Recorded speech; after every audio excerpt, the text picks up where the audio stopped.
Magandang araw po sa iyo, Sir Eric, at sa lahat ng mga tagapakinig sa iyong channel. Ang aking kwentong ibabahagi ay nagmula pa sa kwento ng aking lolo noong ito ay nabubuhay pa. Tungkol ito sa isang tanyag na magluluto na itago na lang natin siya sa pangalang Lola Chuchay. Noong kapanahunan ni Lola ay nauuso ang mga aswang. Laganap daw ang mga aswang na nagpapanggap na tao upang makisalamuha sa mga tao at maghanap ng mabibiktima. Si Lola Chuchay ay palaging naiimbita sa mga kasalan, piyestahan at birthdayhan upang magluto ng iba't ibang putahe. May isang putahe si Lola Chuchay na hindi nawawala sa kanyang mga menu. Bago daw ito pumayag sa kumukuha sa kanya, ay may isa siyang kondisyon. Ang isali sa mga lulutuin ng putahe na adobo. Dahil doon lalo pang naging tanyag si Lola. Marami ang nag-iisip kung ano ang meron sa putaheng yun. Karamihan sa mga nagkikwento na nakapag-imbita na kay Lola Chuchay upang maging tagaluto. Ang adobo daw ay isang espesyal na putahe. Pili lang daw ang mga pinaghahandaan nito ng adobo. Isang gabi may naging bisita si Lola. Kakatapos lang nila maghapunan ng asawa nitong si Lolo Rodi. Isang mag-ama ang kanyang bisita at inimbitahan siya nito upang maging tagaluto sa gaganaping kasalan ng anak nito. Tinanong muna ni Lola kung saang lugar gaganapin ang kasalan. Napaisip ang matanda nang marinig sa lalaki ang lugar na pagdadausan ng kasal. Isang baryo na matatagpuan sa sulok ng kanilang bayan. At bali-balita na pinamumugaran daw ang baryo na ito ng mga aswang. Matapos makapag-isip ay sinabi ni Lola Chuchay na papayag lang siya kung isa sa lulutuing putahe ay adobo. Kaagad naman sinabi ng kanyang kausap na walang problema. Kaya nagkasundo sila na pagsapit ng kabilugan ng buwan ay darating siya upang magluto sa kasalan. Pagkaalis ng mag-ama ay kinausap ni Lola si Lolo Rudy na manguha ng maraming kalamansi. Isang araw bago siya pumunta sa nasabing baryo. Sumapit ang bisperas ng kasalang magaganap. Madaling araw pa lang ay naghanda na si Lola Chuchay sa pagpunta sa baryo pasikot. Dala-dala ang kanyang basket na may lamang kalamansi at tungkod na kahoy. Binabagtas niya ang ilog di kalayuan sa baryo nang may namataan siyang dalawang babae na naglalaba sa tabing ilog sa kabilang banda. Ilang hakbang na lang ay mararating na ni Lola Chuchay ang kabilang ilog. Napahinto siya sa paghakbang nang masulya pa ng dalawang babae na matalim na nakatitig sa kanya. Di na lang pinansin ni Lola ang dalawa. Nagpatuloy siya sa pagtawid nang bigla na lang siyang natalisod. Nabasa ang buong katawan ni Lola. Mabuti na lang di niya nabitawan ang basket niya na may lamang kalamansi at ang tungkod niya na muntik na niyang mabitawan. Di man lang nag-aksaya ang dalawang babae na tulungan siya o kahit magsalita man lang ay wala. Kakaiba ang pakiramdam ni Lola. Batig niya na may kinalaman ng dalawang babae sa nangyari sa kanya. Sinalubong si Lola ng mga mag-amang kanyang nakausap. Matapos magtanong-tanong ay itinuro sa kanya ng isang binatilyo ang bahay ng ikakasal. May ilang kalalakihan na naghahanda ng pagkakatayan. May 5 baboy siyang nakitang nakatali malapit sa bakuran ng bahay. Naisip ni Lola na dudumugin ng mga tao ang kasalan dahil sa dami ng baboy na kakatayin. Kaya tiyak buong baryo ay mabubusog.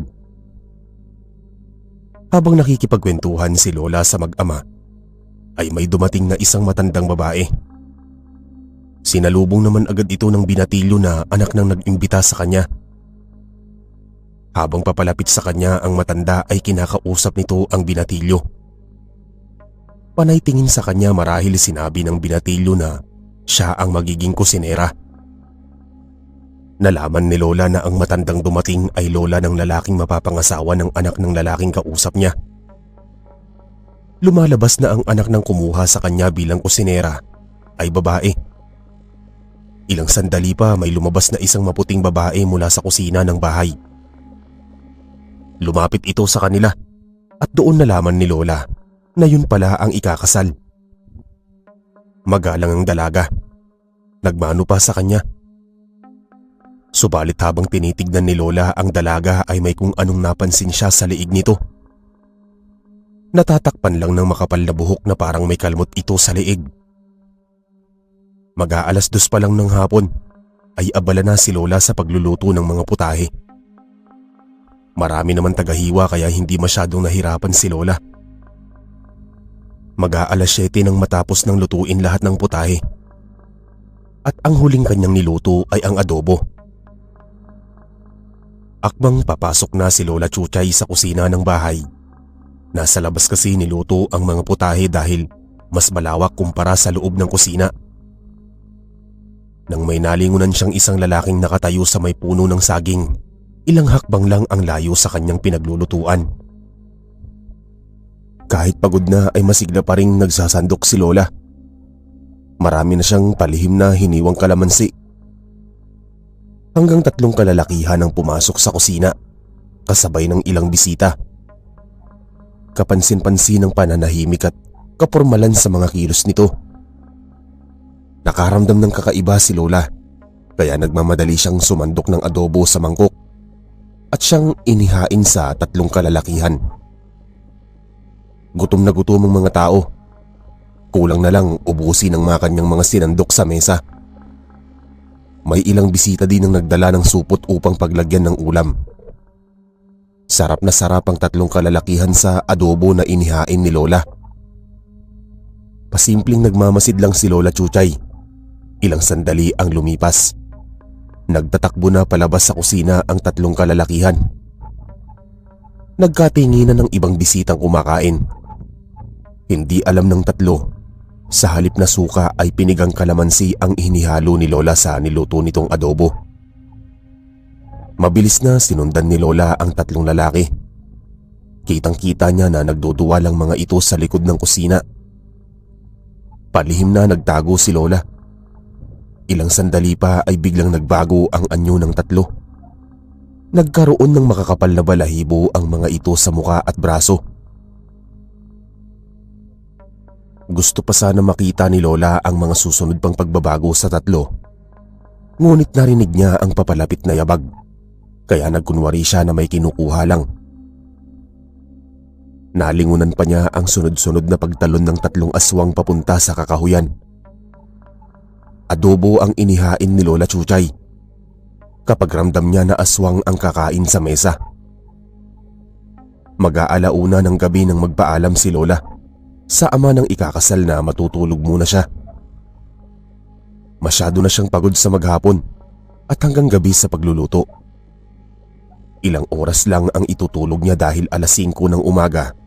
Kailangan niyang gumising para magluto ng almusal para sa mga bisita. Isang katamtaman ng laki ng kwarto na ang dingding ay kawayan. Ang pinagtulugan kay Lola. Hindi siya mapakali at may silong ang kwarto. At banig lang ang sapin. Kaya kung may sisilip man sa ilalim, tiyak na makikita siya. Ganun pa man ilang sandali lang ay tuluyan ng iginupo ng antok si Lola. Wala siyang kamalay-malay na may mga matang nagmamasid sa kanya. Dahan-dahang lumapit sa uluhan ni Lola ang nilalang. Patagilid ang pwesto ni Lola at yakap-yakap ang kanyang basket na dala.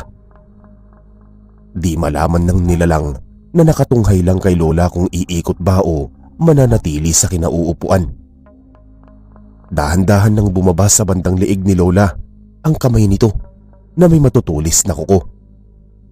Subalit bago pa dumapo ang kuko nito sa leeg ng matanda, ay biglang gumalaw si Lola at nabitawan ang basket niyang yakap-yakap at sumambulat sa banigang napakaraming kalamansi.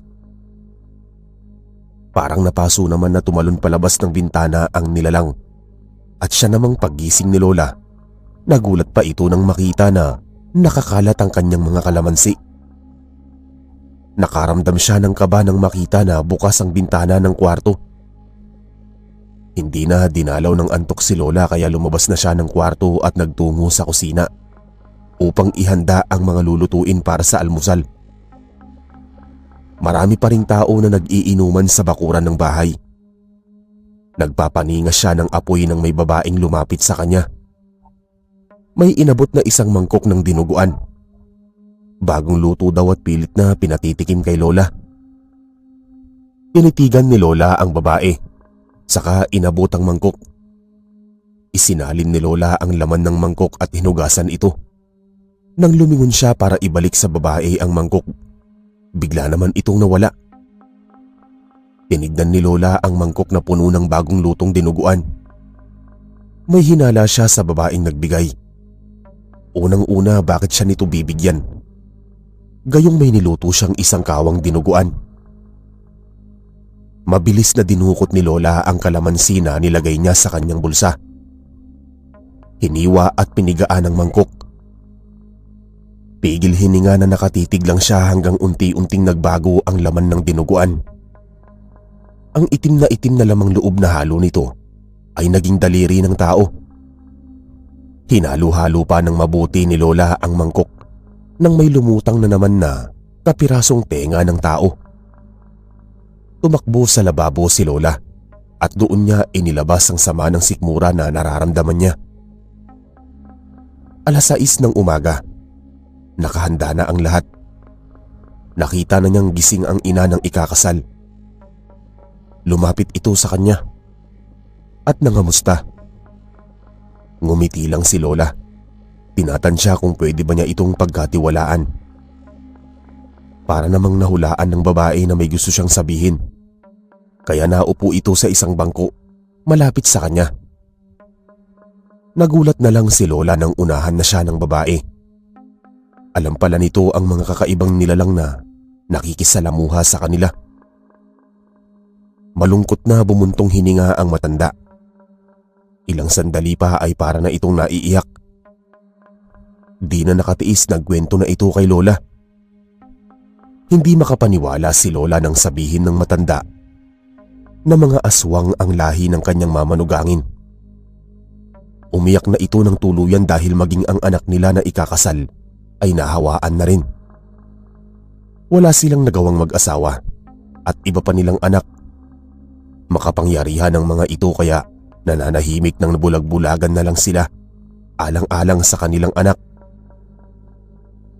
Pagkakain ng tanghalian ay nagpaalam na si Lola na uuwi na. Malungkot na tumingin sa kanya ang ina ng ikinasal. Nangako si Lola na titignan niya ang mga magagawa niya upang matulungan ang pamilya nito. Tinuruan din niya ang matanda kung ano ang dapat gawin at paanong makakaiwas upang hindi mahawaan ng pagiging aswang. Kinabukasan, agad nagtungo si Lola sa lupain na pag-aari niya at minana sa kanyang mga magulang. Nababakuran ng alambre ang isang lumang bahay na nakatayo sa lupain yon. Dahan-dahang pumasok si Lola sa loob ng bahay. Dumiretso sa isang kwarto at may kinuha na isang itim na libro sa loob ng isang baul. Binuklat-buklat niya ang libro at nang makita ang hinahanap, ay kinuha ang papel at lapis na dala sa kanyang bulsa at nag-umpisa ng magsulat. Lumipas pa ang mga araw, patuloy na tumatanggap si Lola ng mga paanyaya sa kanya ng mga may handaan. Isang binyaga naman ng kanyang paglulutuan at ito ay magaganap sa bayan. Tulad ng nakagawian, nagpakuha ulit siya ng maraming kalamansi sa kanyang asawa bago nagtungo sa bayan. Isang may kalakihang bahay ang kanyang nakita. Masasabing may kaya ang nagmamay-ari dahil may mga sasakyan ding nakaparada sa loob ng bakuran. Sinalubong si Lola ng isang babaeng tansya niya ay nasa 30 ang edad. May pagka-istrikta ang mukha nito. At nang tanungin niya kung sino ang taong hinahanap niya, walang gatol itong sumagot na ito mismo ang ina ng batang bibinyagan. Pinagpahinga muna ng babae si Lola at pumasok ito sa loob ng bahay at may aasikasuhin daw. Nang may lalaking may kargang sanggol ang lumitaw mula sa pintuan ng bahay, Ngumiti at bumati sa kanya ang gwapong lalaki. Tisoy ito at palaging nakangiti.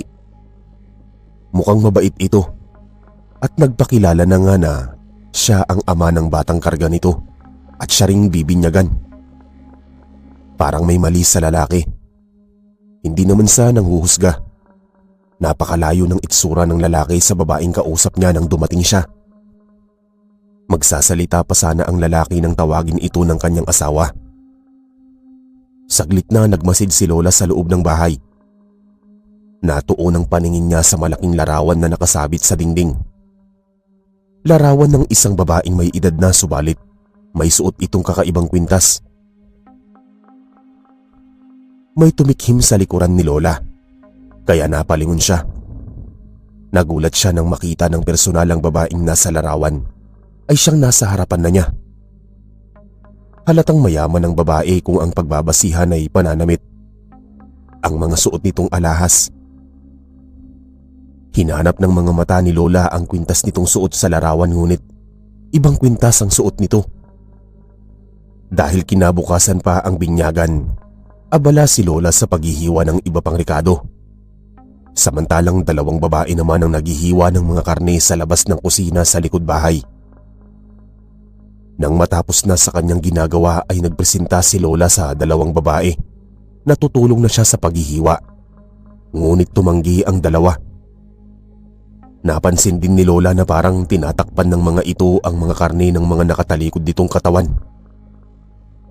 Nahihiwagaan man ay hindi na bago kay Lola ang mga ganoong senaryo. Basta may dala lang siyang kalamansi sa bulsa ay kontento na siya.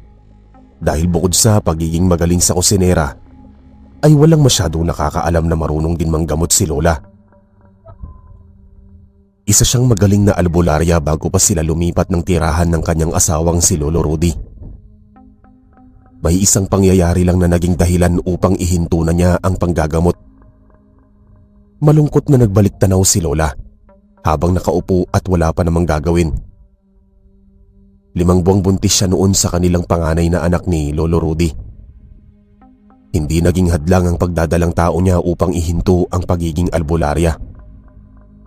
Maraming tao ang nangangailangan ng serbisyo niya, kaya naman walang pag-aatubili na tumatanggap siya ng mga nakulam, na barang, na maligno at iba pang karamdaman.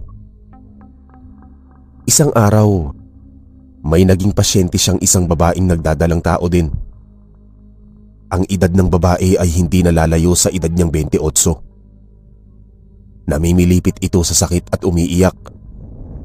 Humihingi ito ng tulong dahil pinakulam daw siya ng asawa ng lalaking nakabuntis sa kanya. Hindi pabor si Lola Chuchay sa mga bawal na relasyon. Subalit nang ikwento ng pasyente na biktima lang siya ng lalaking nagpanggap na binata, ay naunawaan niya kagad. Mukhang inosente at may pagka-ignorante din ng babae. Sa madaling salita, tinulungan niya ang babae na matanggal ang kulam sa katawan nito. Nasa kalagitnaan na ng paggagamot nang may kumatok sa pintuan ng bahay nila Lola. Isang galit na galit ang babae ang bumungad at pilit nitong pinalalabas sa kwarto na pinagdadausan ng paggagamot ang babaeng buntis. Masasakit na salita ang binitawan nito at nagpakilala na siya raw ang tunay na asawa ng lalaking nakabuntis sa babae. Pinaliwanag ni Lola ang sitwasyon subalit matigas ang puso ng babae. Bago umalis ang babae, nagbanta ito na kapag ipinagpatuloy ni Lola ang paggamot sa babae, ay manganganib ang buhay ng bata sa kanyang sinapupunan. Sa kagustuhan ni Lola na matulungan, ang babae ay pinagpatuloy niya ang paggagamot hanggang sa tuluyan na itong gumaling. Ilang araw pa lang ang nakakalipas, may mga kalalakihan na dumating sa bahay ni Lola at walang awa na binugbog silang mag-asawa. Walang awa ang mga ito na pinagtatadyakan siya hanggang siya ay duguin at tuluyang nakunan. Simula noon ay nawalan na ng gana pang manggamot si Lola. Sa tulong ng kapulisan ay pinahuli niya ang babae at ipinakulong. Wala na siyang naging balita sa babaeng naging dahilan ng pagkawala ng kanyang anak. Nagkulong si Lola Chuchay sa bahay at halos ayaw nang makakita ng ibang tao. Ilang taon niyang sinisi ang kanyang sarili sa pagkawala ng kanyang anak. Hanggang isang araw nagising na lang si Lola na nakahiligan niyang magluto ng iba't ibang putahe at doon nga nag-umpisa ang pagiging kusinera. Unti-unti siyang nalibang at nakalimot sa masilimuot niyang nakaraan. Sa tuwing piyesta marami silang nagiging bisita.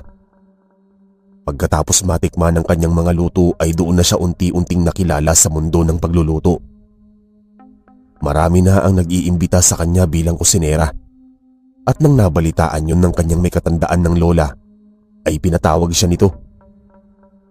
Tinuruan si Lola ng kanyang lola kung paano kumilatis ng mga taong nakakasalamuha, lalo na sa ngalan ng pagkain sa mga handaan.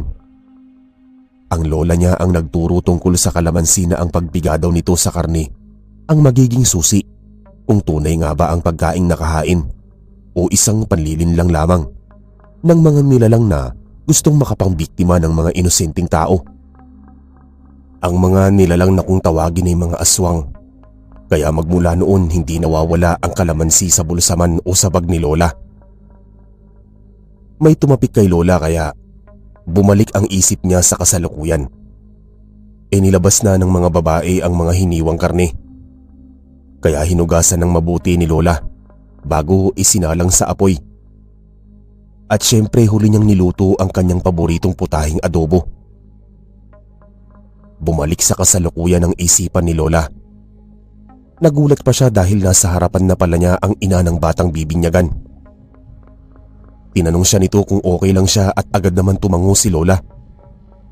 Napatitig sa kanya ang babae. Marahil ay inaarok siya nito kung nagsasabi ba ng totoo o may iba pang dahilan. Ang inakala ni Lola na sa simbahan gaganapin ang binyagan ay mali siya. May mga bisitang dumating na lahat ay nakasuot ng puting damit na parang sapari at madre.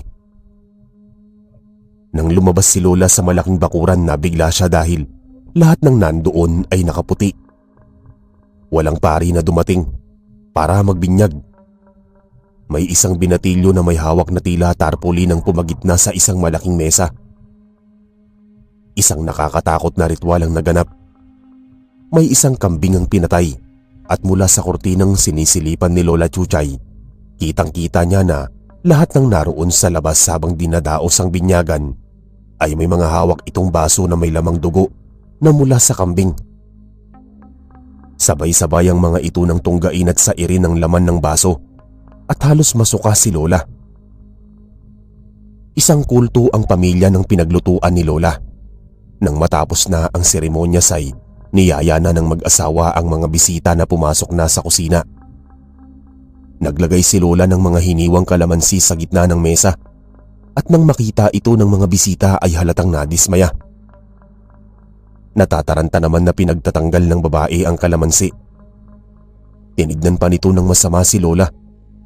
Doon na kumpirma ni Lola na may kakaiba nga sa mga taong nasa paligid niya. Kapansin-pansin din na halos walang gumagalaw sa kanyang adobo. Huli na nang napansin niya na may ilang pirasong buto ng kalamansi ang lumitaw sa mangkok na pinaglagyan ng adobo. Nang matapos na ang kainan, nahuli ni Lola na nag-uusap ang ibang bisita, kausap ang lola at ina ng batang bibinyagan. Kinawayan siya ng mga ito. Nang makalapit na siya ay agad siyang tinanong kung bakit siya naglagay ng kalamansi sa adobo at sa mesa. Ngunit hindi nataranta o natakot si Lola. Sinagot niya ang mga ito na kung titikman lang daw ng mga ito ang adobo ay higit itong masarap kaysa kung suka ang nilagay bilang pampalasa. Pinaliwanag naman din niya na kaya daw may kalamansi dahil may mga tao na mahilig sa kalamansi. Wala naman daw masama kung maglagay ba o hindi. Pagkatapos ibigay ang bayad sa kanya, ay inalok pa siya ng mag-asawa na nagdala ng mga natirang pagkain. Pero tumanggi si Lola. Nagpasalamat at nagpaalam na uuwi. Sinundan na lamang siya ng naiinis na mga tingin ng mga taong naroroon. Napabuntong hininga si Lola. Naisip niya na wala sa estado ng pamumuhay ang pagkatao ng isang tao. Nasa mga tao ring nakapalibot dito. at mga kinagis ng magulang. Naalala ni Lola ang kanyang anak, pero naisip niya na yun talagang siguro ang kanyang kapalaran. Namulsa siya at napangiti ng makapa ang ilang pirasong kalamansi. Pagdating ni Lola sa bahay ay naabutan niya na may bisita pala siya. Ang ina ng kinasal sa dinaluhan niyang kasalan. Kasama nito ang anak na binatilyo. Binati ni Lola Chuchay ang mag-ina.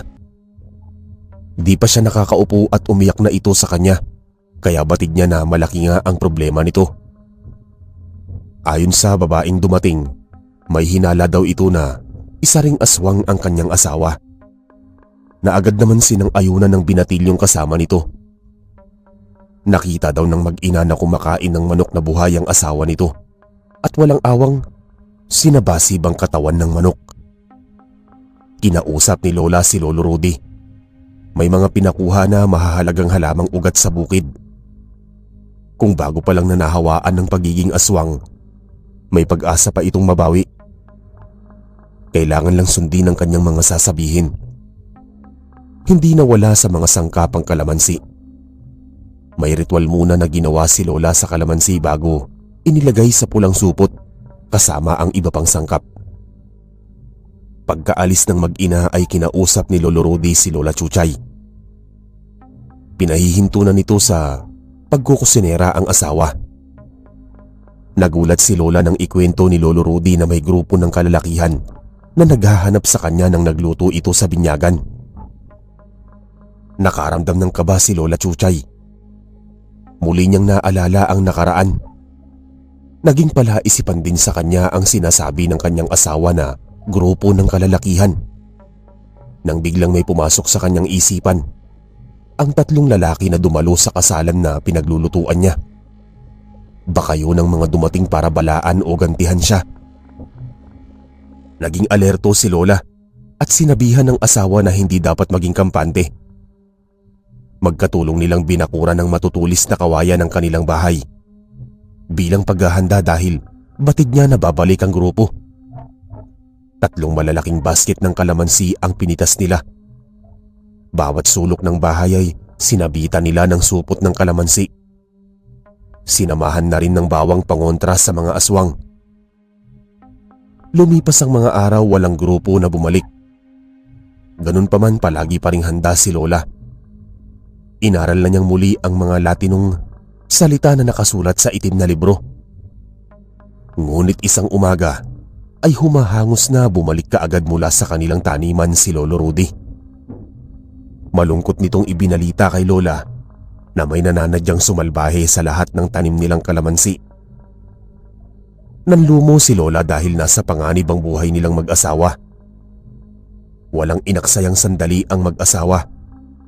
Inihanda nila ang mahahalagang gamit upang maghanda sa kanilang pag-alis sa lugar. Kailangan wag sila abutan ng takip silim dahil lumalakas ang kapangyarihan ng mga aswang paglatag pa lang ng dilim. Tagumpay na nakaalis ang mag-asawa sa dati nilang tirahan. Nakakita sila ng maliit na kwarto sa bayan na pinapaupahan, di kalayuan sa kalsada. Malayong bayan ang kanilang narating, kung saan sa palagay nila ay akma sa katauhan nila bilang matatanda na at walang ibang kamag-anak. Sadyang mailap ang pagkakataon kay Lola para makaiwas sa pagiging kusinera. 1 linggo pa lang nang nakararaan mula nang dumating sila sa lugar ay nagkasakit si Lolo Rudy. Naiwan sa dati nilang bahay ang kanilang naipong pera, kaya kinakailangan niyang kumita upang maipagamot si Lolo Rudy. Nag-ikot-ikot sa bayan si Lola. Nakakita siya ng isang karinderya. Saktong hiring ng cook, kaya nagmamadali siyang nag-apply. Noong una nag-aalangan pa ang may-ari ng karinderya na tanggapin siya dahil sa kanyang edad. Subalit biglang nagbago ang isip nito at tinanggap nga si Lola. Palagay ang loob ni Lola na walang bakas ng aswang ang lugar. Malilinis ang mga tauhan ng karinderya, maging ang mga lulutuin ay hugas na hugas. Kaya naman, ginanahan lalo ang matanda. Subalit tulad ng kanyang nakasanayan, bumili siya ng ilang pirasong kalamansi at inilagay sa kanyang bag. Sa wakas, pagkatapos ng maghapong pagluluto ay nakabili na ng gamot si Lola para kay Lolo Rudy. Nadatnan niya itong tulog kaya ginising niya para makakain at makainom na rin ng dala niyang gamot. Nagkwento siya na mababait ang kanyang mga katrabaho at amo, kaya panatag na rin si Lolo Rudy. Isang buwan nang nakalipas, ipinatawag si Lola ng may-ari ng karinderya. Sinabi nito na malilipat sa panggabi si Lola bilang tagaluto. Summer kasi roon at maraming turista ang dumadayo sa kanilang karinderya. May ilang malalapit na swimming pool kaya ang ibang maliligo ay kumakain muna o kaya kapag pauwi na dadaan muna sa kanilang karinderya.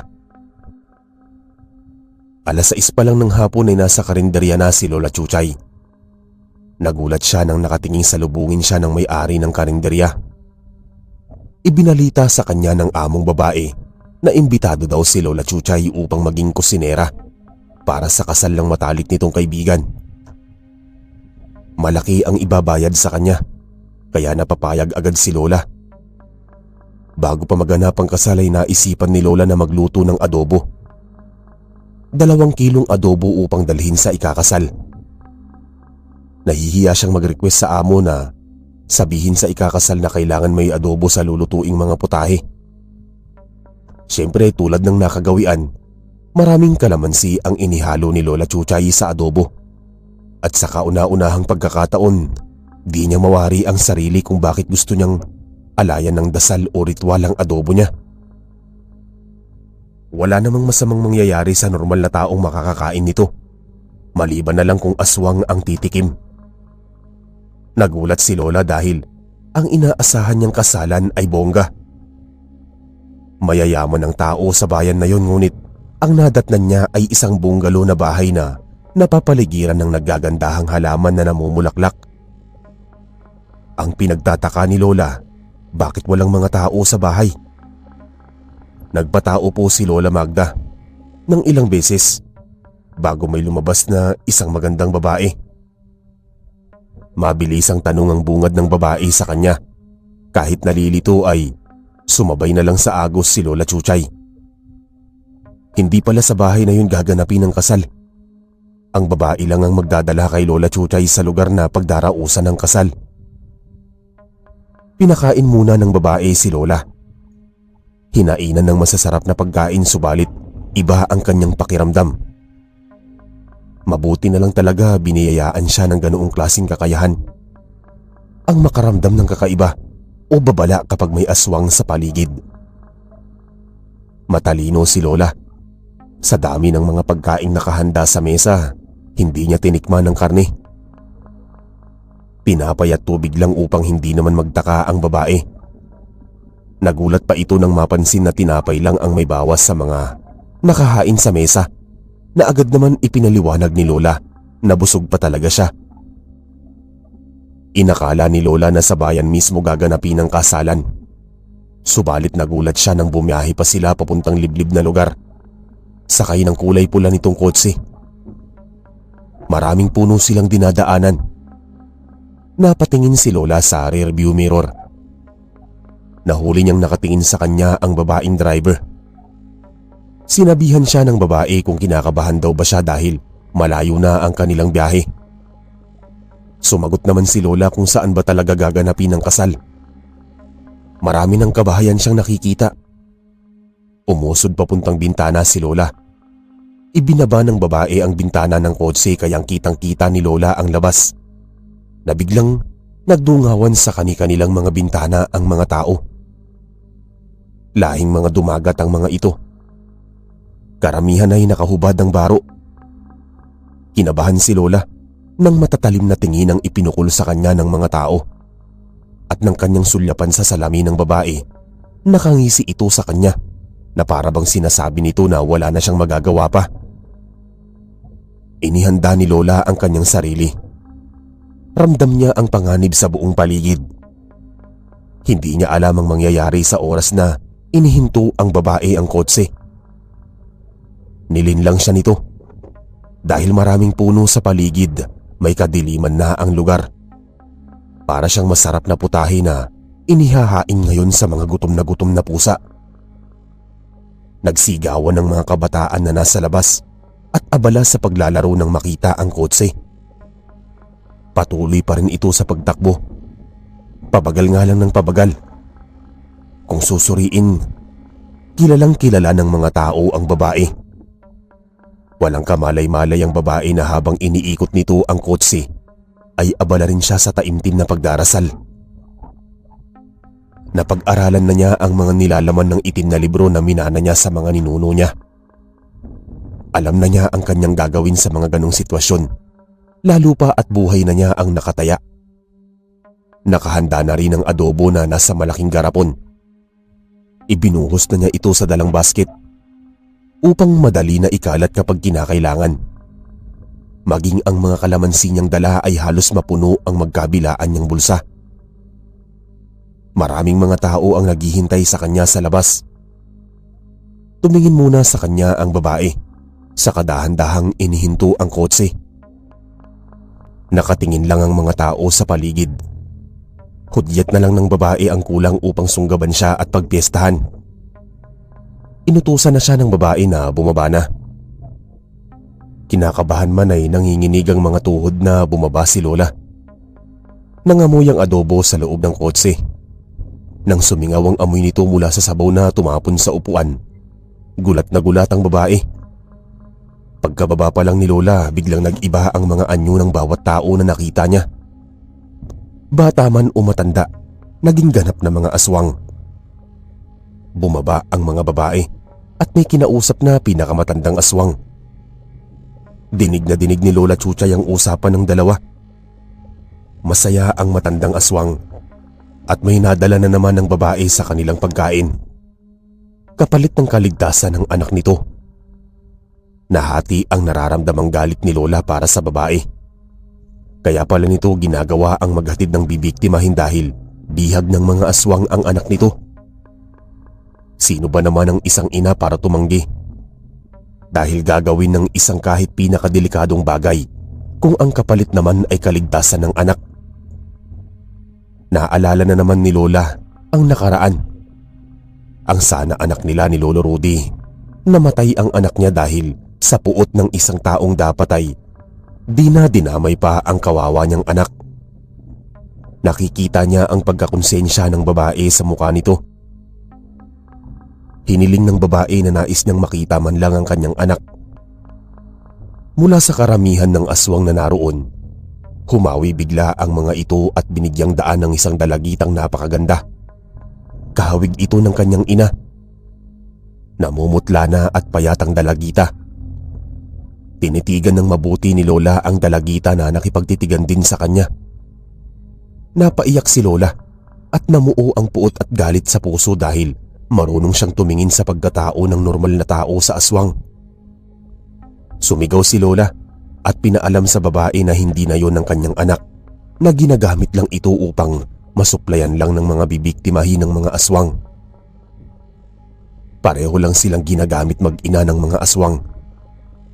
Ang anak ng babae ay ginagamit upang mapasunod ang ina at makapagdala ng mga tao. Pero ang totoo nun, di na normal na tao ang dalagita. Ito ay isa na ring aswang. Hindi makapaniwala ang babae sa narinig. Umiyak na ito at hindi alam ang gagawin. Unti-unti ngang nagbago ang anyo ng anak nito at ganap ng isang aswang. Takot na takot ang babae na tumakbo sa loob ng kotse. Hinayaan lang ito ng matandang aswang.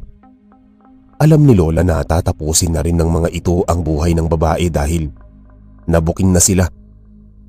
Bago pa masugod ng mga aswang ang babae at si Lola, isinambulat na ni Lola sa lupa ang dala niyang adobo. Napakabango ng amoy ng adobo kaya nagtakbuhan ng mga aswang at nilantakan ng adobo. Si Lola naman ay napatingin sa salamin ng kotse. Sinenyasan siya ng babae na sumakay na. Mabilis na humakbang si Lola ngunit hinabol siya ng iba pang aswang. Naglaglag ng mga kalamansi si Lola sa bawat takbang. At nang nakasakay na siya ay pinaandar na ng babae ang kotse. Hinarang sila ng mga aswang na talagang desidido ang mga ito na patayin sila Subalit gamit ang mga ritual na pinakamalalakas, binigyan ng harang ni Lola ang mga dadaanan nito. Lahat ng puno na makikita ng mga aswang ay naging puno ng mga kalamansi na hitik sa mga bunga. Yun ang paningin ng mga aswang, ang iba ay lupaypay na dahil sa adobong kinain ng mga ito. Tuluyan ng nakatakas sina Lola. Iyak ng iyak ang babae at humingi ng tawad sa kanya. Dahil sa binabagabag ng konsensya, nagpasama ang babae sa istasyon ng pulis at sinabi ang katotohanan. Ang pagkawala ng kanyang anak at pagdadala niya ng mga tao upang maging pagkain ng mga aswang. Nagkasa ng malawakang operasyon ng kapulisan upang suguri ng kuta ng mga aswang. Samantala, taimtim na nagdasal si Lola at nagpasalamat sa panibago na namang buhay. Nagdesisyon na siya na titigil na sa pagkukusinera upang malayo na silang mag-asawa sa kapahamakan at magkaroon ng tahimik na buhay. Muli silang lumipat ng lugar at yun ay sa syudad na. Malayo sa lugar kung saan siya tumanda sa pakikipaglaban sa buhay.